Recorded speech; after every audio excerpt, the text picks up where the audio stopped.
আসসালামু আলাইকুম চাকরি প্রত্যাশী ভাই বোনেরা, আশা করি সবাই ভালো আছেন, সুস্থ আছেন। এখানে দেখতে পাচ্ছেন যে গণপ্রজাতন্ত্রী বাংলাদেশ সরকার সড়ক ও জনপথ অধিদপ্তর নিয়োগ বিজ্ঞপ্তি প্রকাশ পেয়েছে।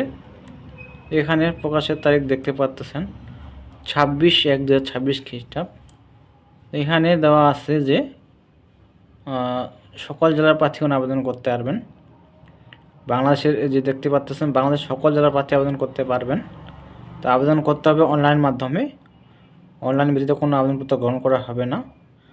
আর আবেদনের শুরু এবং শেষ তারিখ কবে, এটা মূল বিষয়, এবং আবেদনের ফি বাবদ কত টাকা দিতে হবে বিস্তারিত জানাবো, সাথে থাকবেন। আর একটা রিকোয়েস্ট থাকবে, যারা এখনও আমার ইউটিউব চ্যানেলটি সাবস্ক্রাইব করেন নাই, যারা সকল ধরনের সরকারি চাকরির নিয়োগ বিজ্ঞপ্তি পেতে চান, অবশ্যই আমার ইউটিউব চ্যানেলটিকে সাবস্ক্রাইব করে সাথে থাকবেন। তো নিয়োগ বিজ্ঞপ্তি আসা মাত্রই আপনাদের উদ্দেশ্যে আপলোড দিয়ে থাকি। তো এখানে ক্যাটাগরি দেওয়া আছে 1 থেকে 5টা পদ দেওয়া আছে। 5টা পদে আপনারা যার যার শিক্ষা যোগ্যতা অনুযায়ী আবেদন করতে পারবেন। তো এখানে নিচ থেকে শুরু করা যায়। এখানে দেখতে পাচ্ছেন যে 5 নং পদে বলা আছে নিরাপত্তা প্রহরী। নিরাপত্তা প্রহরী দেওয়া আছে, দেখতে পাচ্ছেন সিকিউরিটি গার্ড, অর্থাৎ সিকিউরিটি গার্ড। এখানে অসংখ্যজন লোক নেওয়া হবে, 160টি, 160 জন লোক নেওয়া হবে। এখানে জাতীয় বেতন সংখ্যা দেওয়া হবে 8,250 থেকে 20,010 বিস্তৃত গেটে। বয়স হতে হবে 18 থেকে 32 বছর। আর শিক্ষা যোগ্যতার মান দেওয়া আছে, এখানে দেওয়া আছে যে কোনো স্বীকৃত বোর্ড হতে অনন্য মাধ্যমিক স্কুল সার্টিফিকেট বা পরীক্ষা উত্তীর্ণ হতে হবে, এবং সামরিক ও আধা সামরিক বাহিনী, পুলিশ ও আনসার বাহিনী এবং বিজিবি এবং অবসরপ্রাপ্ত সদস্যগণকে অধিকার প্রদান করা হবে। তো এরা অধিকার পাবে। উচ্চতা দেওয়া আছে, এখানে দেওয়া আছে যে 5 ফুট 4 ইঞ্চি। তারপর দেওয়া আছে 110 পাউন্ড বুকের মাপ, এখানে দেওয়া আছে, এখানে দেখে নেবেন আপনারা। তারপর 4 নং পদে বলা আছে ওয়ার্ক অ্যাসিস্ট্যান্ট। ওয়ার্ক অ্যাসিস্ট্যান্ট এই পদে নেওয়া হবে 52 জন। এই পদে 52 জন লোক নেওয়া হবে। জাতীয় বেতন দেওয়া হবে 16 গ্রেডে 9,300 থেকে 22,490। বয়স দেওয়া আছে 18 থেকে 32 বছর। এখানে শিক্ষাগত মান থাকতে হবে কোনো স্বীকৃত বোর্ড হতে উচ্চমানের সার্টিফিকেট বা পরীক্ষা উত্তীর্ণ। সংশ্লিষ্ট ক্ষেত্রে অভিজ্ঞতা সম্পূর্ণ প্রার্থীদের অগ্রাধিকার প্রদান করা হবে। তারপর দেওয়া আছে 3 নং পদে ইঞ্জিন চালক। ইঞ্জিন চালক পদে 16 জন লোক নেওয়া হবে। 15 গ্রেডের বেতন দেওয়া হবে 9,700 থেকে 30,490। এখানে দেওয়া আছে 18 থেকে 32 বছর, এবং বিভাগীয় প্রার্থীদের ক্ষেত্রে বয়সসীমা 40 বছর পর্যন্ত শিথিলযোগ্য। শিক্ষাগত মান থাকতে হবে, দেওয়া আছে মাধ্যমিক স্কুল সার্টিফিকেট। যারা মেট্রিক পাস করছেন তারা আবেদন করতে পারবেন। তারপর দেওয়া আছে যে 2 নং পদ। 2 নং পদে বলা আছে সিকিউরিটি সুপারভাইজার। সিকিউরিটি সুপারভাইজার এই পদে 4 জন লোক নেওয়া হবে। 15 গ্রেডে বেতন দেওয়া হবে 9,700 থেকে 23,490। সেম দেওয়া আছে 18 থেকে 32 বছর, বিভাগীয় ক্ষেত্রে 40 বছর শিথিলযোগ্য। শিক্ষাগত মান থাকতে হবে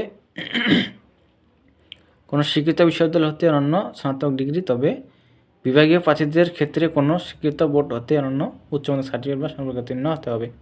তো অভিজ্ঞতা সম্পন্ন বিভাগীয় প্রার্থীদের অগ্রাধিকার প্রদান করা হবে। আর এখানে Bangladesh fire service and civil defence একাডেমিতে, এখানে একাডেমি হতে যে কোনো অফিসার বা অগ্নি নির্বাপন সম্পর্কিত প্রশিক্ষণ কোর্স, যারা এখানে প্রশিক্ষণ কোর্সে উত্তীর্ণ হচ্ছেন তারা আবেদন করতে পারবেন। বাংলাদেশ ফায়ার সার্ভিসের, তো এইটা হলো সিকিউরিটি সুপারভাইজার। আর 1 নং পদে বলা আছে সার্ভেয়ার। অনেকে জানেন, অনেকে জানেন না। সার্ভেয়ার হলো যাকে বলা হয় আমিন, জমি মাপামাপি করে। তো এই পদে দেওয়া আছে যে 9 জন লোক না হয়ে এই পদে, সার্ভেয়ার পদে। এখানে 14 গ্রেড বেতন দেওয়া হবে 10,200 থেকে 24,680। এখানে দেওয়া আছে বয়স সীমা 18 থেকে 32 বছর, বিভাগীয় প্রার্থীদের ক্ষেত্রে 40 বছর শিথিলযোগ্য। আর শিক্ষাযোগ্যতা মান থাকতে হবে কোনো স্বীকৃত বোর্ড হতে অনন্য মাধ্যমিক স্কুল সার্টিফিকেট বা সমান পরীক্ষায় উত্তীর্ণ হতে হবে। কোনো শিক্ষিত ইনস্টিটিউট হতে diploma in survey technology pass থাকতে হবে। অবশ্যই এখানে সার্টিফিকেট দেখাইতে হবে।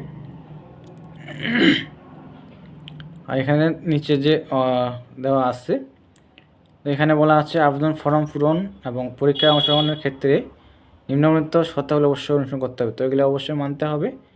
এখানে বয়স সীমা বলছি আপনাদেরকে কত হতে হবে, আর সকল জেলা প্রার্থীগণ আবেদন করতে পারবেন। আর এখানে দেওয়া আছে যে কী কী কাগজপত্র লাগবে, এই যে দেওয়া আছে ক থেকে ইয় পর্যন্ত, এই যে দেওয়া আছে, এখানে দেখে নেবেন আপনারা। আর তারপর দেওয়া আছে কোন লিঙ্কে গিয়ে আপনারা আবেদন করবেন, এই যে দেওয়া আছে অনলাইনে আবেদনপত্র পূরণ ও সংক্রান্ত নিয়মাবলী শর্তাবলী দেওয়া আছে। এই যে ক নম্বর দেওয়া আছে পরীক্ষায় অংশগ্রহণ ইচ্ছুক প্রার্থীগণ এই যে ওয়েবসাইট rstteletalk.com ভিডিও ওয়েবসাইটে আবেদনপত্র পূরণ করতে পারবেন। তো অনলাইনে আবেদনপত্র পূরণ ও পরীক্ষার ফি জমা শুরুর তারিখের সময় দেওয়া আছে 29/1/2026 খ্রিস্টাব্দ সকাল 10 ঘটিকা। আবেদন শুরু হবে এই মাসের 29 তারিখ জানুয়ারির, আর আবেদন শেষ হবে দেওয়া আছে যে অনলাইনে আবেদনপত্র জমানোর শেষ তারিখ ও সময় অর্থাৎ লাস্ট ডেট এখানে দেওয়া আছে 1/3/2026 খ্রিস্টাব্দ বিকাল 5 ঘটিকা। তো এখানে দেওয়া আছে মার্চের 1 তারিখ, মার্চের 1 তারিখ লাস্ট ডেট, এখানে আপনারা আবেদন করতে পারবেন। আর এখানে ফি দিতে লাগবে আপনাদের কত দেওয়া আছে, এই যে 1 নং থেকে 4 নং পদের জন্য পরীক্ষা ফি দিতে হবে 100 টাকা, আর টেলিটকের যে সার্ভিস চার্জ দিতে হবে সেটা দিতে হবে 12 টাকা, মোট 112 টাকা। 5 নং পদের জন্য পরীক্ষার ফি 50 টাকা, সার্ভিস চার্জ দিতে হবে 6 টাকা, মোট 56 টাকা। এখানে দেখে আপনারা আবেদন করবেন। তো কারো কিছু জানার থাকলে অবশ্যই কমেন্টে জানাবেন, রিপ্লাই দেওয়ার চেষ্টা করব। তো এই ছিল আপনাদের নিয়োগের সংক্রান্ত নাটিখুটি। কারো কিছু জানার থাকলে অবশ্যই কমেন্টে জানাবেন, রিপ্লাই দেওয়ার চেষ্টা করব। তো এই ছিল বিষয়, সবাই ভালো থাকবেন, সুস্থ থাকবেন। দেখা হবে পরবর্তী নতুন কোনো সার্কুলার নিয়ে। ধন্যবাদ সকলকে।